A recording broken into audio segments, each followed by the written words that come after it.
Have you ever wondered what the difference is between a remaster and a remake? Well, this week you're about to find out the answer. Welcome to Triple Click, where we bring the games to you. This week we are talking about remakes from Dead Space to Final Fantasy VII. What's a remake? When's a remake? How's a remake? All those questions and more. I'm Jason Schreier. I'm Kirk Hamilton. And I'm Maddie Myers. Hello. Hi. It's us. It sure is. Hello, my friends. We are back for another episode of the podcast formerly known as Kotaku Split Screen. Welcome to Triple Click. Were you going to say it? No, I wasn't. I wanted to. We need a little symbol, like the Prince symbol, the podcast formerly. It's three That's mouses. actually what our logo is. Like originally we clicks. weren't going to have a title. We were just going to have that logo. Right, and then symbol. we were like, oh, it's pretty hard to pronounce. Because in all things, you should strive to be more like Prince, really. And yeah. Oh, God, podcasting is no exception. If only. If only It we is could true. be as prolific and as talented. And to those of you out there who want to be more like Prince, if Prince were with us today, he would be a subscriber to Triple Click. He would be supporting the show. He would be a Max Fun member. He'd We be are a super fan. entirely listener supported, and you can support us right now by going to maximumfun.org/join. And if you do that, you not only get that heartwarming feeling that you are supporting our podcast and being more like Prince, you also get a monthly bonus episode where we talk about all sorts of things. We talk about all sorts of crazy things. Last month, we were talking about Mythic Quest, the show Mythic Quest. You did a great little spoiler cast on that, beans cast on that. And this month, we are spilling the beans on Half-Life 2 episodes 1 and 2 and the entire Half-Life 2 saga, completing our predictions bet for the year. So that'll be really fun. That'll go live at the end of the month for Max Fun members only. Once again, maximumfun.org/join. Thank you all to those who support us. To those of you out there who support us, thank you all so Yeah, much. even if you don't support us, thank you for listening to the show. Let's get on with it, shall we? Today we are doing a hot topic. Today's Triple Click is a hot topic. We got a hot topic for you, throwing at you right off the stove. It is burning hot. You gotta let it cool down on a wire rack before you can actually eat it. Today's hot topic is remakes. Not just remakes, remasters. There are a lot of remakes being thrown out there these days. The world is full of remakes, the video game world especially. Remakes are seen as just a very lucrative and satisfying way to release a video game these days. Everything from Demon's Souls to Final Fantasy VII Remake. And then there are the uglier ones, the Warcraft 3 Reforges of the world. Before we even start talking, though, Kirk, I'm going to throw it to you because we were discussing beforehand, what is a remake as opposed to a remaster? And Kirk came up with this ridiculous, amazing spectrum that defines ridiculous. all of I these think terms. it's perfect, and everyone will be using it from this point forward. That's true.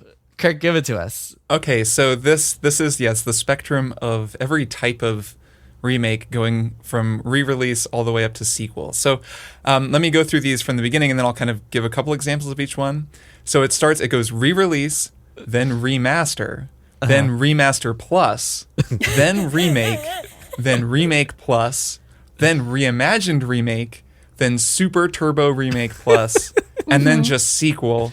And then reboot is kind of off in its own silo, and we're not really talking about reboots. Right. I don't think you need to define these. I feel like the titles already fully explain exactly what they are. Everybody understands it. But just for the sake of argument, Kirk, why don't you give some examples? To maybe clarify for anyone who, for some reason, might not have immediately categorized all of For some reason, you don't immediately understand Super Turbo Remake Plus. So yeah. Okay, so a re-release is just the original game made playable on new hardware, straight up re-release. Okay. Remaster is a visually enhanced version of the same game, like the same engine. It's like Dark Souls Remastered is a good example of this. There's basically nothing changed. It's just the game. There's that one bonfire they added in. That's true, I guess. So that gets us to remember, this is a spectrum, so all games just fit somewhere on here. But after that is Remaster Plus. That's when it's the same game, like the same engine and tech, but there actually are significant changes. I'd say that Skyward Sword recently fits into this Mass Effect trilogy. Things are different, but it's still basically the same game. After that comes Remake. That's the game has been remade in like a new engine with new technology. So that's like Shadow of the Colossus or Demon's Souls. It really is a remake, even though it's pretty true to the original game in terms of gameplay. Like they make a point of saying like Diablo 2 Resurrected, new engine, looks different, but the balance is the same. I think they call that a remaster, by the way. But by your definition, it'll be a remake. Right. Well, Blizzard can call it whatever they want. We're going by but the, they are by wrong spectrum. anyway. They are unfortunately wrong. Not the first thing they've been wrong about recently. Nothing spring to mind for me, but go on. After that comes Remake Plus. So this is where it's been remade, new engine, and there's actually also like really new stuff, like new mechanics, new gameplay. Black Mesa counts as one of these. Tomb Raider Anniversary counts as one of these. So it's remake, and it's like kind of different. Then there's a reimagined remake, which basically this is for Resident Evil 2 and 3. Those remakes, they need their own category because they're like really different, even though they still are remaking. There's like a template that they went off of, which was Resident Evil 2, but it's an over-the-shoulder game. It just plays totally differently. It has like, it's very, very different despite being a remake. Yeah, not to interrupt, but there's another Resident Evil example of this as well, which is the Umbrella Chronicles games. I don't know if you've ever played these, but they also reimagine every Resident Evil game as a Time Crisis-style arcade on the rails shooter. That's true. And it's like, what if you were playing Resident Evils 1 through 3, I think is what they do, again, but just in a different genre of shooter. Resident Evil, Capcom just loves to remake its games. Yes. And we don't even include fighting games on here, but there are plenty of examples of that That's as just well. a whole different thing. Like a Persona fighting game is just a whole different thing. I think the upcoming Dead Space reboot is going to fit into reimagine remake as well, based on what they're saying about we're going to spend the rest of the show debating that. But Kirk, why don't you get to your next So example? let me complete here. Super Turbo Remake Plus has only one example, but it's an example that needed to be there, and that's Final Fantasy VII Remake, because it is a remake of Final Fantasy VII, a completely reimagined remake that is also like a sequel and more. And a reboot? And a 10-year Arguably? saga that It is will rebooting unfold the over timeline. many Yeah, I episodes. don't- Right. That is, so it isn't like a reboot exactly, and it isn't a sequel. It is a remake, but it's also not. So that just gets its own thing. That's a Super Turbo Remake Plus. Then we just get a sequel. I think a sequel, it is interesting to think of sequels on the spectrum, because especially in video games, sequels actually do work in some ways almost like a remake, like an opportunity to take the game and take all the mechanics and then, build on them. But of course, they're sequels, they're new games. Yeah, or you lose all your powers and then you have to get them back in new ways. Right. And it has it still kind of feels like a lot of the same ideas as the original, which a reimagined remake can also do that, or a remake. And then there's just a reboot, which is just take the core thing and just totally kind of restart it. And that's kind of its own thing. I don't think we're really going to talk about reboots too much. So that's kind of our framework for this conversation. I hope that that's helpful. Okay, good to know. So That's easy. We're going to remember all these terms. Yeah, we will definitely. We go from re-release all the way up to sequel. This will be part of the gaming lingo from now on. So this conversation, I think, or the reason I wanted to talk about this, is inspired by a Polygon article that I read last week that we'll link in the show notes about the Final Fantasy Pixel remasters, which are these interesting little things. I like how you hesitated where you were like, is it a remaster? Is Kirk Where does it fit on tell this? me that I No, messed up? I'm actually, this is the official name of the game. Okay. When I say remaster, so I'm not even using, it's literally on Steam. It says Final Fantasy Pixel Remaster. So this one isn't up for debate. It's just the title of the game. Maybe it should be Final Fantasy Pixel Remaster Plus, but we don't know. These are really interesting, and I want to hold off on talking about those themselves for a little bit. But the article made me think about, because the article is essentially arguing that Final Fantasy, the original, doesn't need to be touched. It's great, and it should exist on its own without remasters and remakes. And there are certainly some interesting arguments out there about the concept of not only making a game playable on modern consoles, but also changing a bunch of things. And is it sacrilegious to kind of alter mechanics that maybe feel clunky now, or clunkier now than they did 30 years ago? And it got me thinking, when should a game be remade as opposed to remastered? And we played a lot of interesting examples of this kind of tension. And I think we've all played games where that are like new versions of old games where we kind of wish that things had been different, or maybe we wish that things hadn't been different. So I want to start the conversation there and kind of wondering what you guys think of this concept concept of like when is a remake work for you? When do you wish it had been more of a remaster or a re-release instead? So Maddie, I want to start with you. I'm curious to hear your take on this question. Sure. So I thought this was a fun article, but I don't agree with it at all. And I say that as a person who recently had to play Final Fantasy VI for this show. We've talked about it a lot. We're talking about it again. I said in our many, many episodes about that game that I preferred the, what should I call it? The remaster of Final Fantasy VII for the Switch that allows you to skip battles, among other things, other relatively small changes. That would be a Remaster Plus, right, because it has gameplay. It does have a changes. gameplay change, Sure. and We got to follow this spectrum, man. Yeah. right, I know. And we've also talked about how when we were playing Final Fantasy VI, hypothetically, there may have been some ways for us to make some gameplay changes in the version of it that we were playing, hypothetically. But even as I was playing it with those advantages, I was still thinking it would be really nice if these were baked in. I don't need to change that much about this game in order for me to enjoy it significantly more. Just a few things, a few quality of life changes would have gone such a long way for me in that game.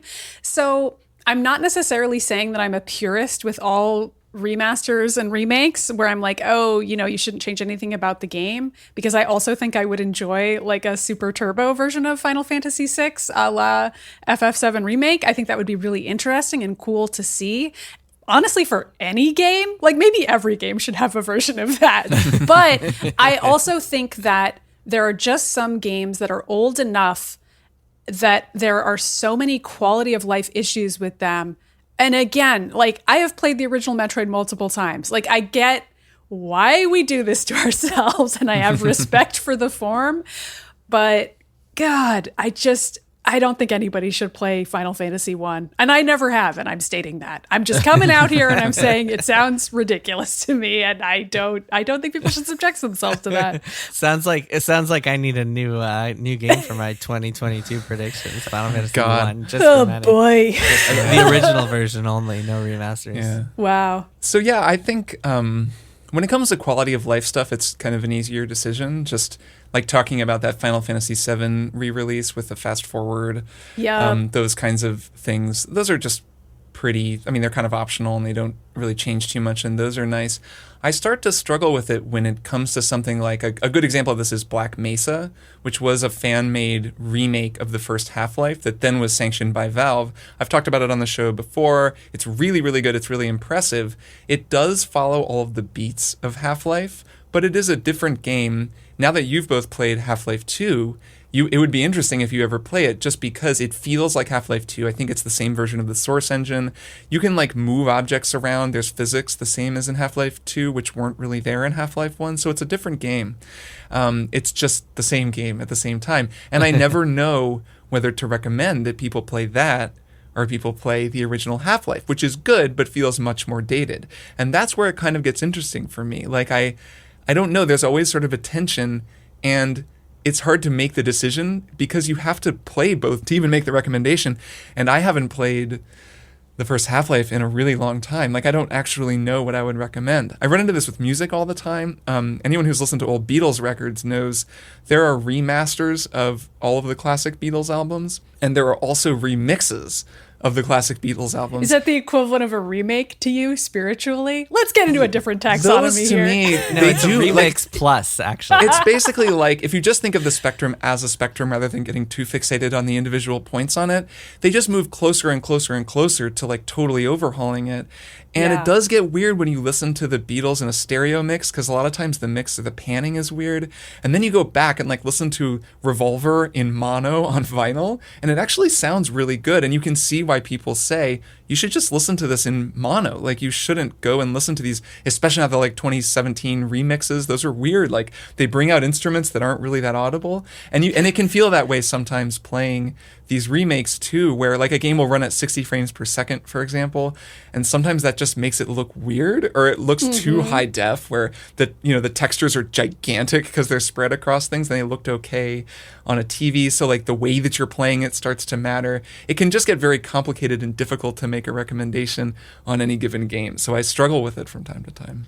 So, okay, so it's interesting you bring up quality of life improvements, because that feels like the obvious answer, right? Like having a fast forward button for old JRPGs, great, fantastic, right? Adding like more save points and more abilities to like Final Fantasy III, for example, the NES one, not 6, which we played, but 3, the original, is infamous for having this end game gauntlet where you have to play through like 5 or 6 hours of stuff without a single save point, and you go through bosses, and it's just brutal, right?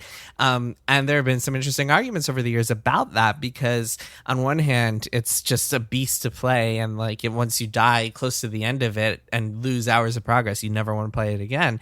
But on the other hand, you have a tension in that is unlike any other sort of tension you would play. And again, like if there's no actual sense of stake when you're playing, if you can't lose something if you fail, then it isn't quite as exhilarating when you actually win, and you don't have that tension of like a final boss, like knowing that the stakes are super high for your actual playing it right there then and there. So that's one argument. And then like you can make a similar argument for like adding a bonfire to Dark Souls, or like adding I don't know, if someone decided to remake one of the Souls games and added difficulty modes or any sort of other thing, like something that you could say is a quality of life thing can also be argued as like a design decision question. And so that raises interesting questions.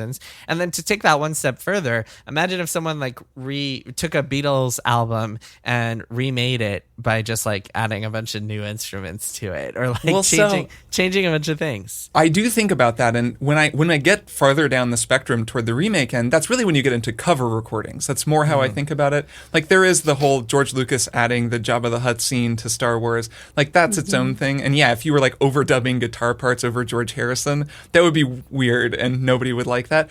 But covers can be pretty cool, and some of these remakes feel to me like covers almost. Like the Resident Evil 2 remake feels like a really talented band, group of developers covering really cool source material and doing their own thing with it. And that to me can be really interesting. That's like the most interesting type of thing here, because you're getting to see new creative people putting their own imprint on something that already was successful and already existed, rather than just like shining it up and re-releasing it to us again. Yeah. I feel similarly about AM2R is a Metroid-made fan game that is another example of what I would say is a cover song. So Metroid 2 is a Game Boy game that is often maligned by me because it's like a little bit weird. I enjoy it. It has some imperfections. I think the soundtrack is a real down point. In terms of comparing it to overall Metroid games, it's pretty good just as a soundtrack, but it's not as good as many other Metroid soundtracks. There are many other things you could say about it.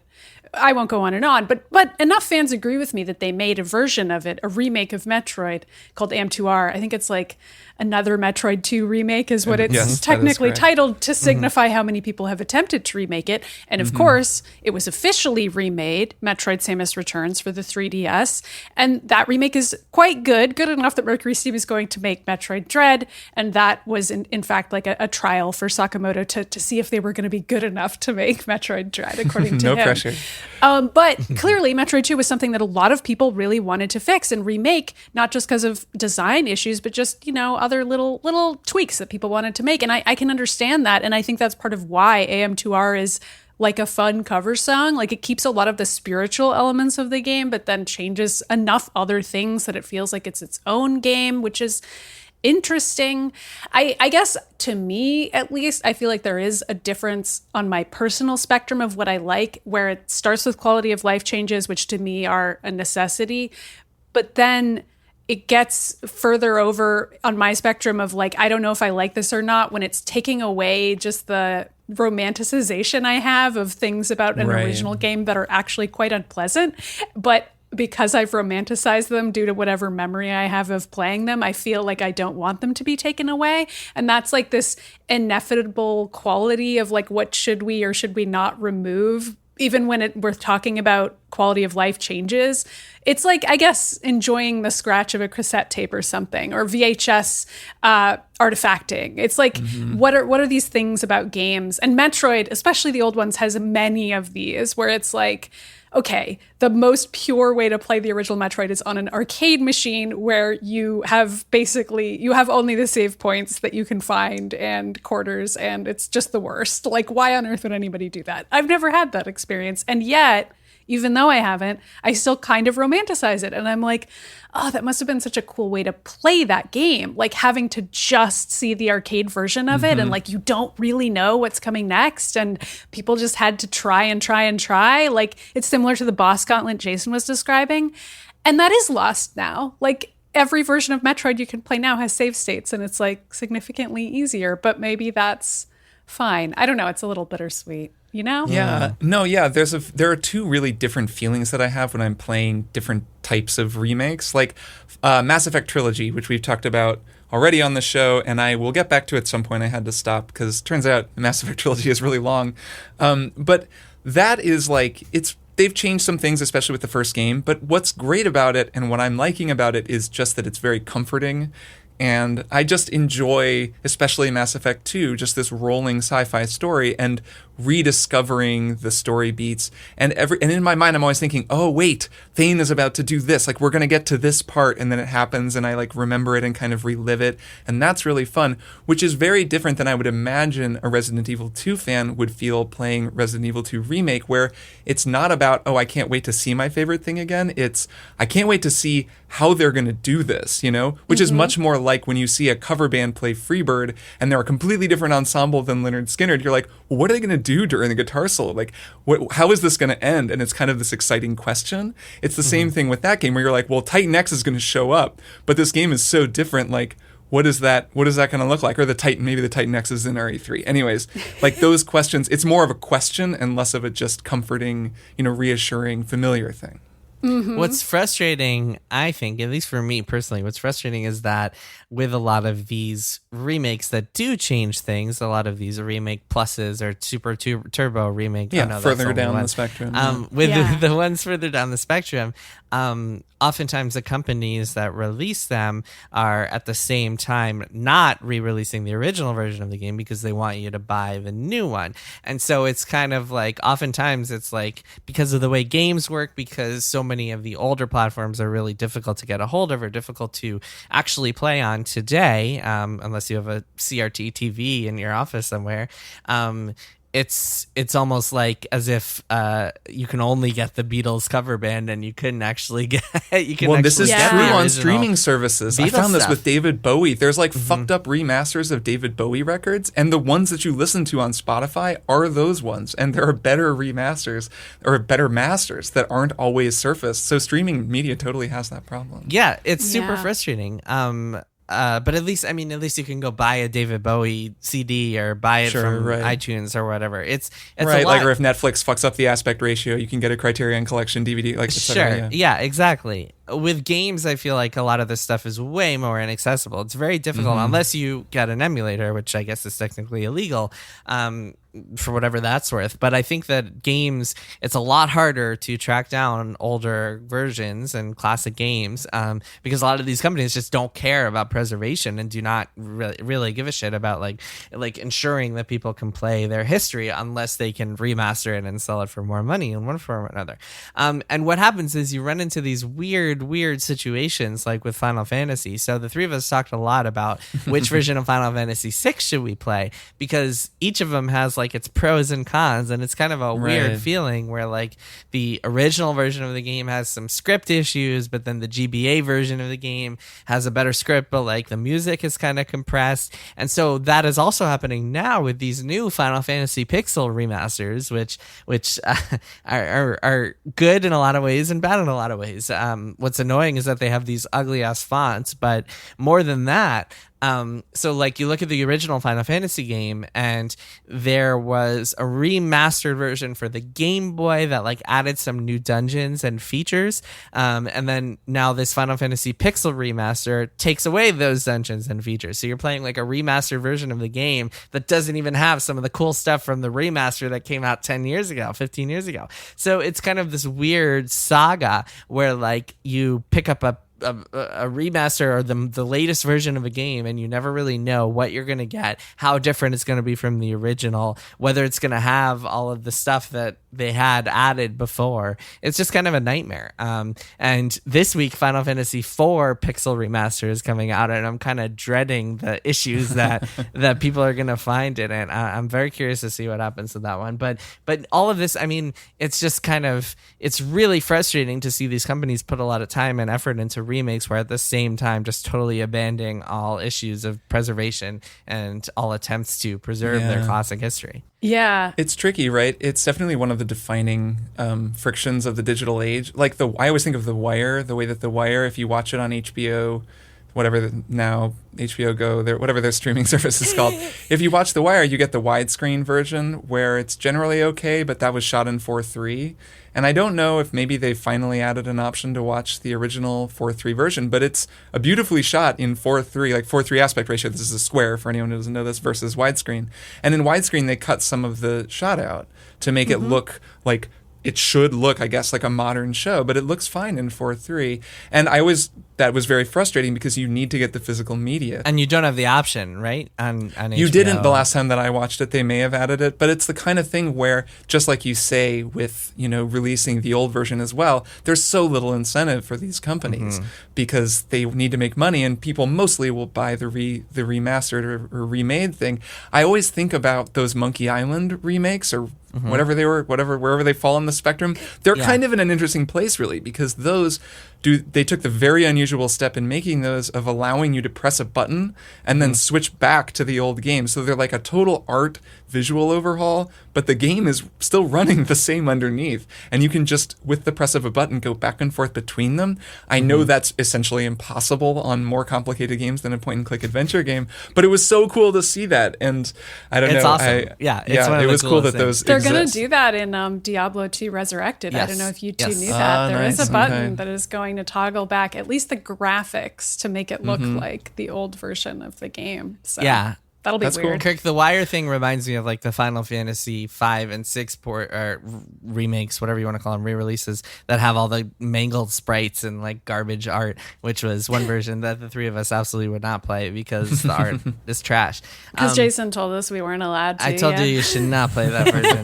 But yeah, I think it's interesting. Warcraft 3 Reforged, which was released last year to critical like disdainment from Blizzard. It was essentially Blizzard's like first really bad game that got like a 50 something on Metacritic and was just widely panned. One of the things that was most heinous about that was when Blizzard released that, they replaced Warcraft 3 in Battle.net with Warcraft 3 Reforged. So nobody could play the original Warcraft 3. And this is a worse version because they like removed features that were in the original game that still aren't in there today, a year and a half after release, even though they promised they would be coming in there. And that is really like, in that case, they didn't even have an excuse because Warcraft 3 was very easily downloadable and playable, and you could just buy it. Like, it wasn't like they needed to do work to make the original version accessible for people. So it's really just capitalism in action, just like blatant greed. Like, we want you to buy our new thing so you cannot have access to the old thing anymore. Is there still no way to play Warcraft 3 legally? You can, not through Battle.net at least. Maybe you can download like an older version. Yeah, I guess pirate it somewhere. But that's pretty wild. I feel like a lot of the examples we've given have been related to just the obvious hardware deterioration that happens with games, which also happens with music and movies. I mean, it's not as though that isn't an issue as well. But with games, we're talking, at least with console games, about consoles that are designed to deteriorate within a certain time limit so that you have to buy a new one.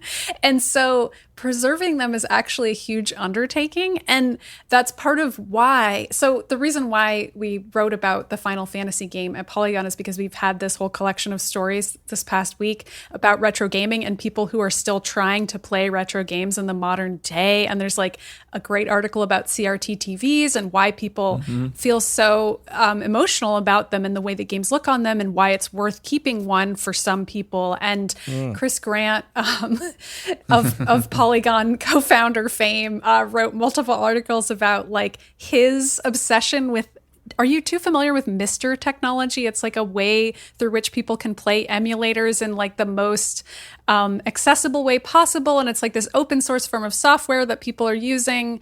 And I don't know, it just fills me with a certain wistful feeling, even though it's not my personal interest. It's the same sense of wistfulness that I feel about people who played the original Metroid on arcade machines, where I'm just like, I don't know.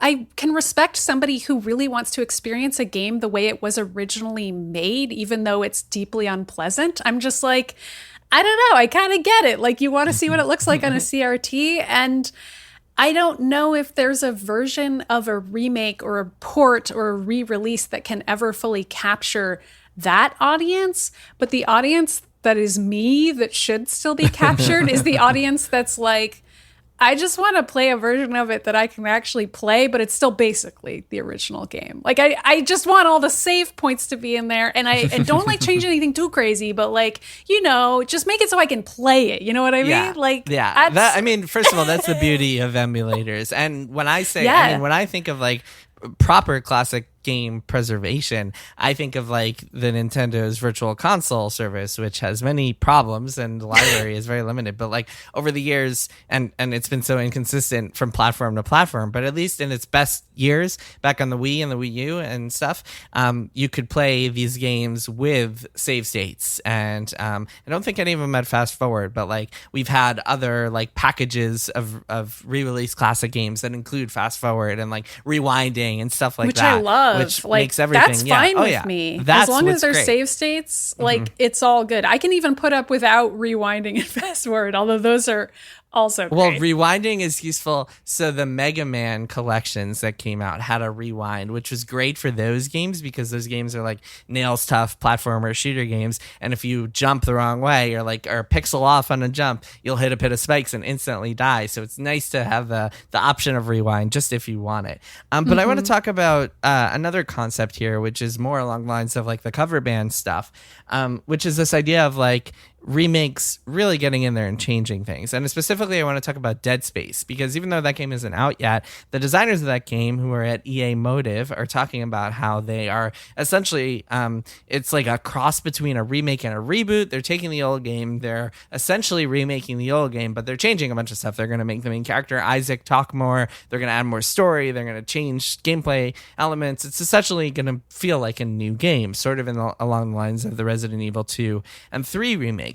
And I think that's really interesting because with some exceptions, a couple of people who worked on the original, who are now advising on this project and such, this is a totally new team. And there's a lot of weird history and crossovers between Visceral, the original makers of the game that were shut down in 2017, and Motive, which was, fun fact here, Motive was, when they were created, one of their original goals was to help out Visceral's game Ragtag, but then that didn't happen and they got moved to Battlefront 2 instead, and then Visceral went to work on Ragtag and had to shut down. What a twisted web we weave. Visceral essentially was shut down because EA had to buy Respawn instead and had to free up some cash, and lots of weird EA Game of Thronesian stuff here.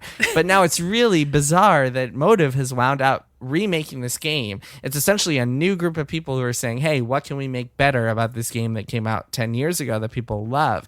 And I think that's really interesting. I don't know. I'm curious to hear your takes. Is it sacrilegious to get in there and be like, I want to make this better? Or is it just kind of a cool tribute that could have really awesome results? So it's funny. I think that it matters less to me the more they change in a certain way. And I think it kind of matters less to people in general the more they change. I'm actually fine with them taking the original game, and it sounds like if Isaac's going to be talking and they're going to update it in some ways, that it's going to be a little more like Dead Space 2. And when Dead Space 2 came out, they're like, Isaac's going to talk, it's going to be more like Uncharted. And I think a lot of people were worried about that. I thought it was going to become an action game and be the sort of Aliens to Dead Space is Alien, which I would still kind of make that comparison, but then I would also point out that Alien and Aliens are both awesome movies.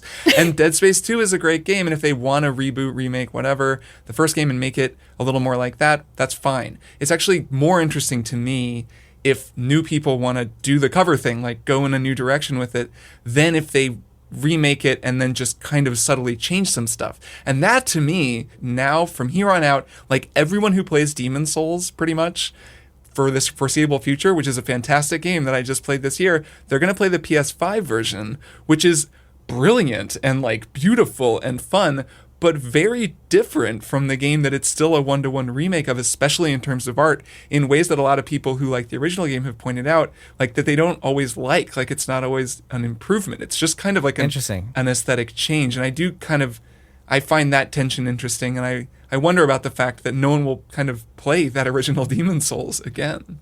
Well, it also speaks to, I mean, the Demon's Souls remake was also made by a totally different group of people. It was made by Blue Point. The original Demon's Souls was made by From Software.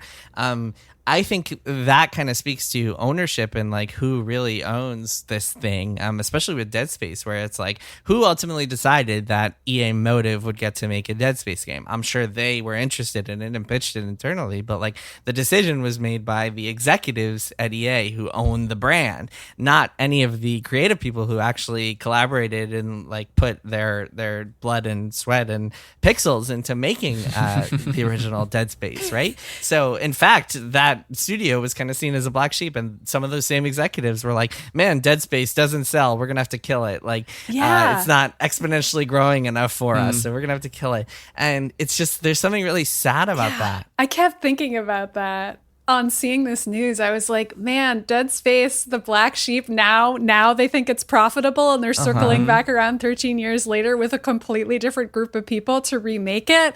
That is kind of sad to me, but I actually agree with you, Kirk. I didn't think about it that way, but it would be so much weirder and possibly worse if they did get the band back together, as it were, and they were like, hey, can you re-record all of your tracks, and then we're gonna like put it on the PS5 or whatever. Like that would be so much stranger, and I think would give all of them a sense of, well, perhaps they would go back and be like, oh, actually, these are all the things we would have wanted to do. But it might also give them a little bit of George Lucas syndrome, where you're just endlessly polishing the diamond to the point where it doesn't even look it anymore. And having a completely different group of people look at Dead Space and be like, well, we didn't make this, so we don't know what was on the cutting room floor per se. We have the blueprints, but like we look at this and we think, why doesn't it have X or Y? And those are things that maybe never occurred to the original team that made it. And now those elements are going to be in the game, and it'll feel different, and it'll be a cover song. And I think that might be better in some ways. I mean, so Maddie, to that point, if you look at what happened with Double Fine and the Day of the Tentacle remaster and Full Throttle remastered,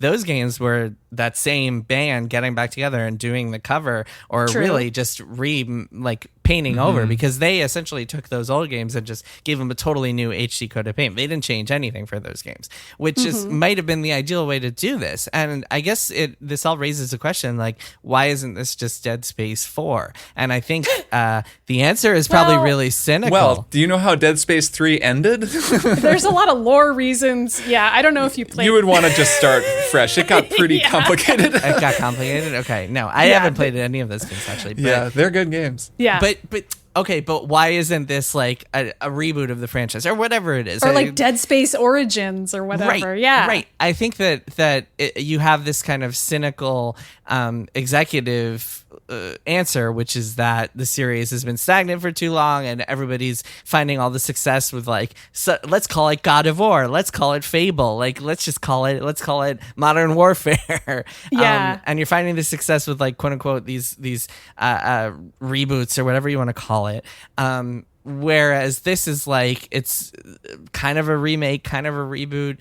I wish they would just do something totally new with it, rather than saying we're going to recreate the original Dead Space, but also make some changes and kind of weirdly straddle that line. Because I feel like, I don't know, maybe maybe this is a little snobby or naive, but I feel like the only people who have the right to go back and make changes to the original game are the people who made the original game, as opposed to a new group of creators who, by all means, like play around in Dead Space, but like, do you really have to call it a remake? Like, is it really a remake with some tweaks? Like, why not just do a whole reboot? Why not just do something completely new? I don't know. Yeah, it'll kind of depend on what the game winds up being. Right? Yeah, I should say my feelings on this are not fully formed in large part. The game isn't out. The game isn't out yet. Yeah. Yeah, but unfortunately, we have the power to cancel it, and we will be deciding true. whether or not we're going to do that. We do have a big decision to make regarding whether or not to cancel the new Dead Space. It is up to the three of us, which it's a huge responsibility. But it is. Hey,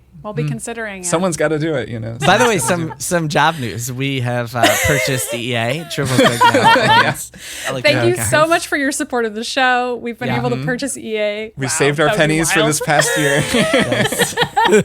Stop buying avocado toast, and now we can finally afford. And acquired a major video game publisher. Why would that be the studio we would buy? EA. Anyway, before we end this segment, before we move on to one more thing, we have to talk about Final Fantasy VII Remake at least for a minute or two, because just for we fun. all love that game, but it's also the most batshit thing ever, and kind of goes against every single rule, every single other idea of a remake and what it could be. Yeah, but that's why every game should do it, though. But also, I feel like it even hews to your perhaps you're going to change your mind about it later statement that you made 5 minutes ago about how the original creators of something should get to work on the remake, because Final Fantasy VII Remake has at least some of the original team as part of it, envisioning how it's going to go, as well as many completely new people, of course.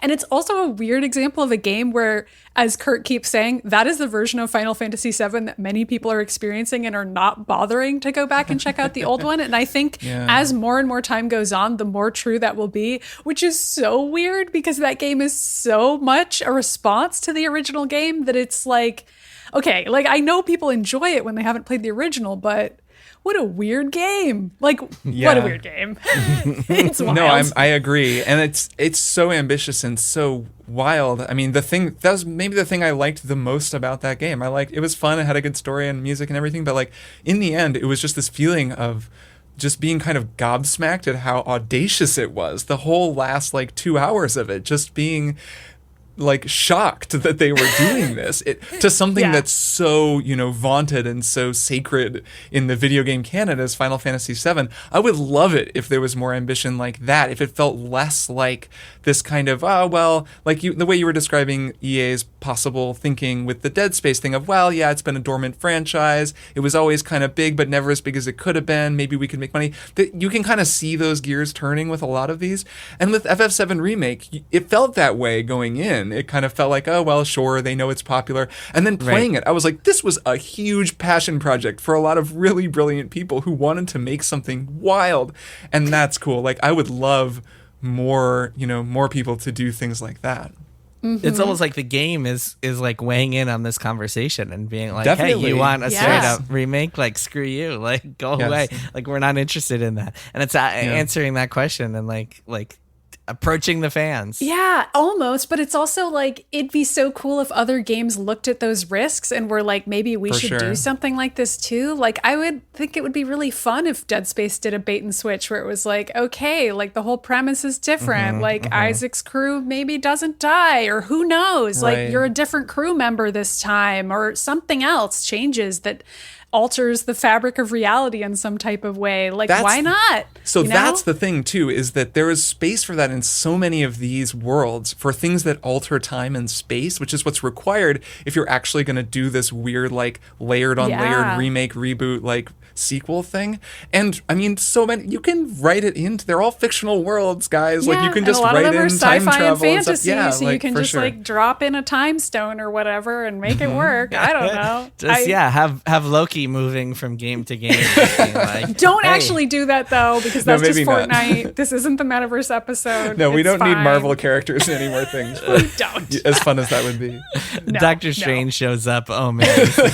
Oh boy. I hate Super Turbo Remake Pluses now. I'm against them now. I don't think we should ever do them again. Pull the plug. Well, as the executives of EA, I think we have decided that Dead Space is going to play with time shenanigans. So good luck to the team at Motive. We will be calling them up after this episode and telling them exactly what we've decided. We're giving them their marching orders. Isaac's wife lives. You play as her. It's a real Ghostbusters reboot situation. We're in here to piss off the fans. It's going to be great. Yes. They should call it Deader Space. All right. Dead Space 2. Deader Space. Space doesn't get deader than this, Isaac says, cocking his shotgun. Thought it was dead before. And then the sequel will be Deadly Space. Deadliest Space. Deadliest. There you go. All right. Why don't we take a break, and then we will be back with one more thing. I'm Jesse Thorne. This week on Bullseye, David Byrne on the talking heads easing back into live performance and the magic of doo-wop. You don't get it very much, people doing dippity-dip-dip, whoa, nama. You don't get a lot of that. Listen to Bullseye from MaximumFun.org and NPR.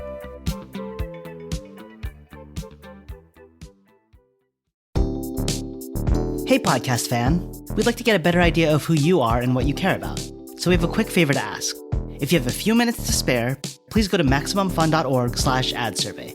There, we've got a short anonymous survey that will take about 5 minutes to fill out.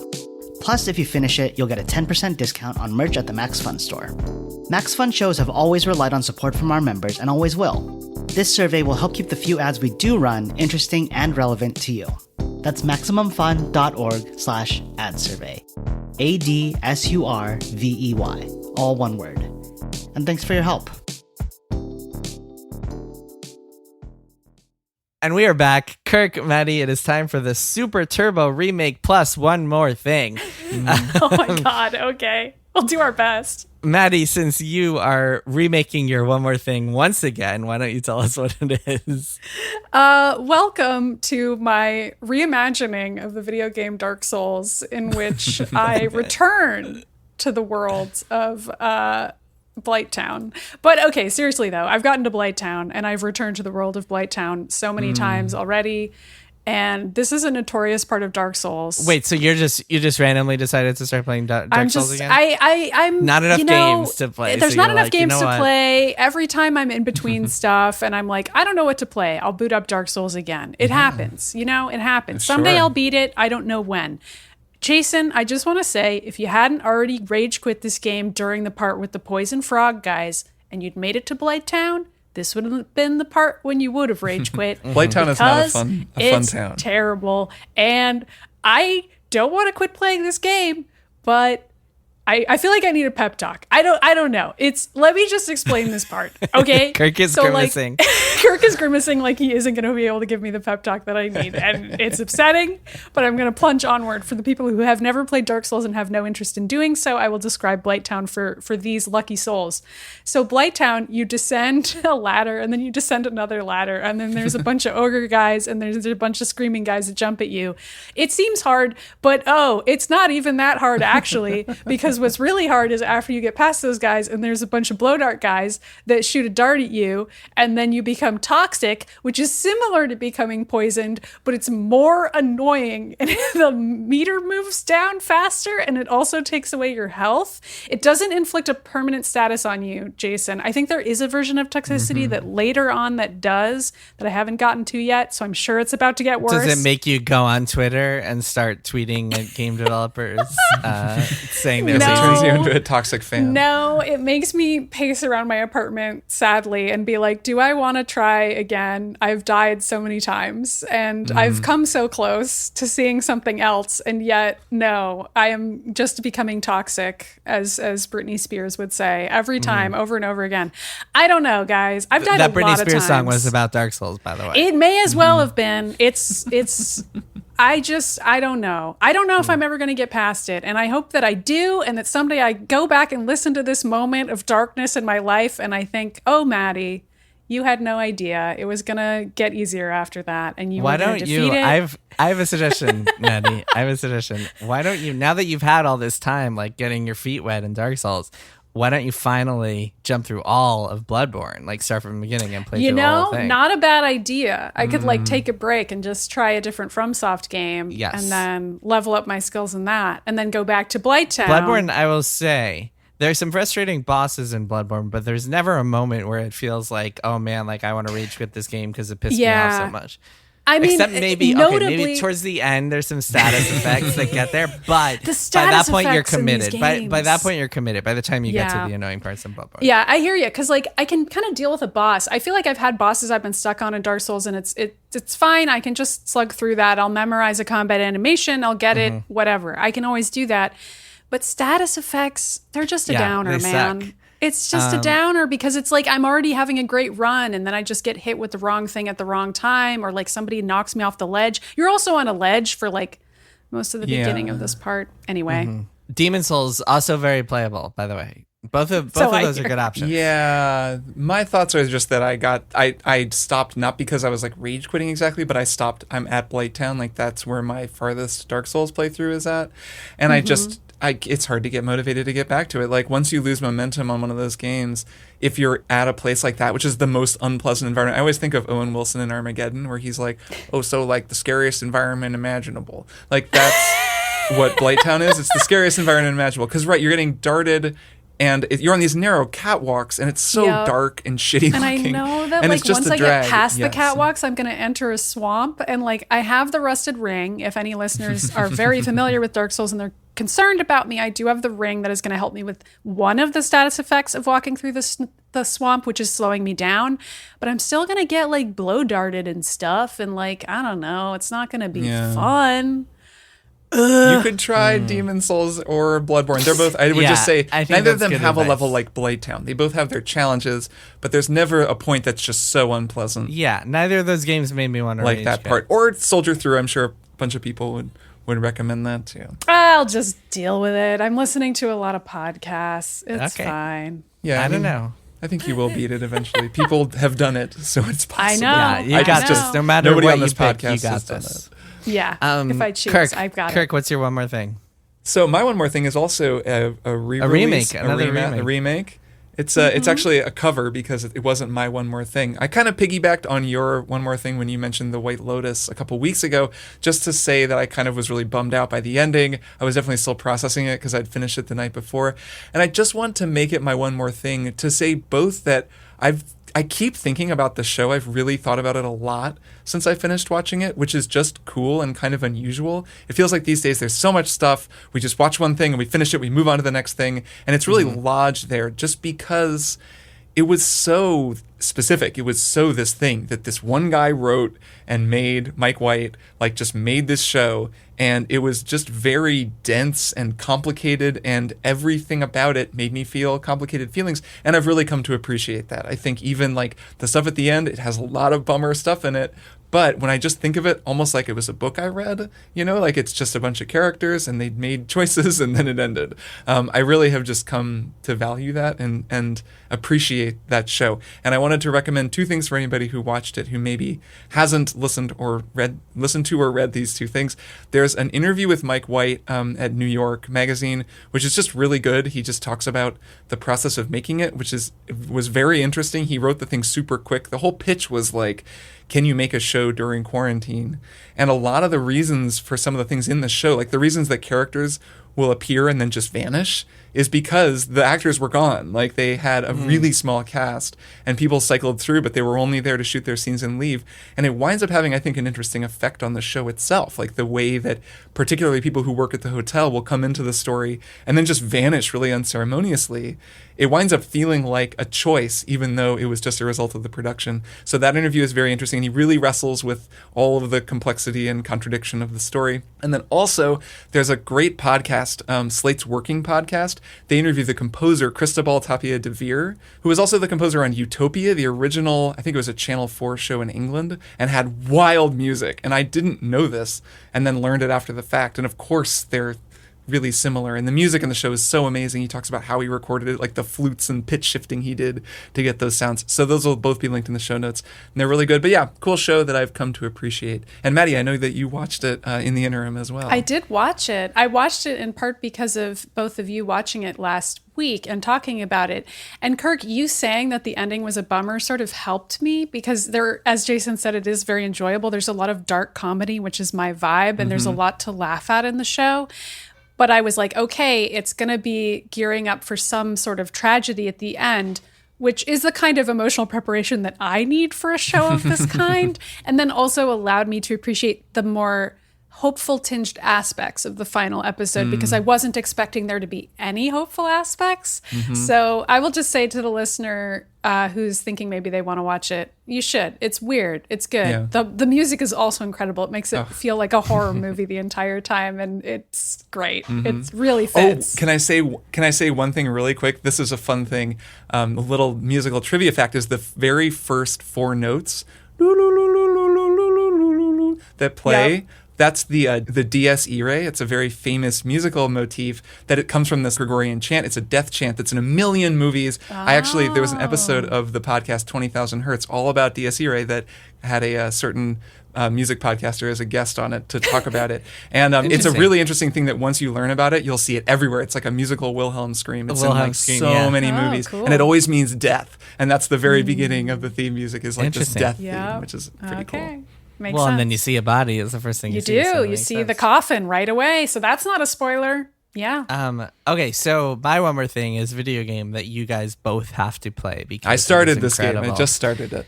I've heard nothing but good things. Go on. I just finished a game called The Forgotten City, and the best way to describe The Forgotten City is that it's kind of like all the stuff I love about a Skyrim or a Fallout New Vegas without all the boring stuff. It's a game about like exploration and talking to people and solving their problems, but there's no like boring, like monotonous combat and like moving numbers around and shit like that. It also reminded me a lot of Outer Wilds in that it's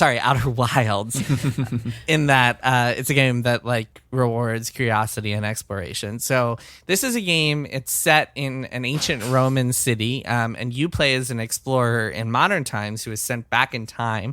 And it turns out you're caught in this time loop where you keep repeating events. So it's a time loop game, sort of like 12 minutes, which I absolutely destroyed last week because it sucked. This is way better. And the concept is you're in this city, there are 20-something people in it, and they all live by this rule called the Golden Rule, where if one person in the city commits a crime of any sort, everybody will be put to death. And what happens is if you do that, and you can trigger this on your own, or like someone else can commit a crime, suddenly it'll be apocalypse in the city and everybody's dying. And that's when you can go back through time and relive the loop. And you learn things over time, and you keep all your memories. So you can remember things and like do repeat dialogue options and be like, I'm living through a time loop and know where things are going to happen. And everybody in the city is on a schedule, so like you can follow them and like see what they're doing, and you have to kind of solve all their problems. Your goal is ostensibly to figure out who in the city is about to break the Golden Rule, so you can stop that from happening, and then therefore cause a time paradox where you will have never been summoned because the loop never would have happened, and so you'll get sent back to your own time. And it's a brilliant game. There's so much in it. It's very dense. It's not long. It took me maybe 6 hours to get the final ending. There are like 4 different endings, but it's really smart and well constructed, and just asks a lot of interesting questions. There's a lot of great writing in it. It actually started life as a Skyrim mod, and then over time became its own game. It feels very Skyrimish as you play. I was surprised by that. Right, how it feels like in that engine. It feels like which is why I described it as like a Skyrim or Fallout type game, except only the parts I really like. It's like the equivalent of like when you get to a new town in Skyrim and you get to go around like talking to people and seeing who they are and solving their problems and stuff, except you're not sent out on any like boring ass like kill some Draugr here in this dungeon. So I really, really loved it. It's one of my favorite games of the year. I got the final ending, really enjoyed it. There's just a lot of creative ways that they play around with like letting you do stuff, and you are led to feel smart in a lot of ways, and it's just really good. It's just a really, really good game. The Forgotten City, I played it on PC. I think it's on consoles. It's coming to Switch, but it's not on Switch yet. I think it's on PlayStation and Xbox right now. Highly, highly recommend it. Both of you should play it. Both of you will love this game. I've got it. I started it, and really I'm totally cool gonna and play it. It is. Yeah. It is really cool and weird. It explores. It's got a lot of mythology. So if you like, I know you guys both are into mythology. You'll like that, like Greek mythology, Roman mythology, that sort of stuff. It's got a lot of just like interesting explorations of like Roman history, and you can pick up objects and examine them just for flavor, and it'll tell you interesting things about how like the Romans would store like fish sauce in these jugs, and like you can learn some interesting things. Some fish sauce facts. That's all I ever want from a video game. Yeah, it's a lot of good history and archaeology and stuff in there, but the real highlight is the characters. So you get to know all these characters, and a lot of them are really interesting and just have a lot of interesting personalities. And highly recommend this game. It's really, really good. All right, I will definitely play it. All right. Go play The Forgotten City, and that is it for this week's remake of an episode, or Super Turbo Plus remake of an episode. I guess next week we'll have to do the remake of the Hot Topic Remakes episode, and we'll be like, all right, well. Right. And then the gritty reboot. Well, this is a remake of Split Screen, a Super Turbo Remake It is. Plus? I would say it's a Super Turbo Remake Plus. But I think anytime we publish an episode and we're all like, yeah, that wasn't a great episode, we should just get a chance We've never to said remake that. it the We've following never week. said That's that. true. We always say this is an We're always like, damn, that was perfect. Because we always re-record it in full and then we release that perfect Exactly. Right. All right, Kirk, Maddie, see you both next week. Yep. See you next week. Bye. Triple Click is produced by Jason Schreier, Maddie Myers, and me, Kirk Hamilton. I edit and mix the show and also wrote our theme music. Our show art is by Tom DJ. Some of the games and products we talked about on this episode may have been sent to us for free for review consideration. You can find a link to our ethics policy in the show notes. Triple Click is a proud member of the Maximum Fun Podcast Network, and if you like our show, we hope you'll consider supporting us by becoming a member at MaximumFun.org/join. Find us on Twitter at TripleClickPod, send email to tripleclick@MaximumFun.org, and find a link to our Discord in the show notes. Thanks for listening. See you next time.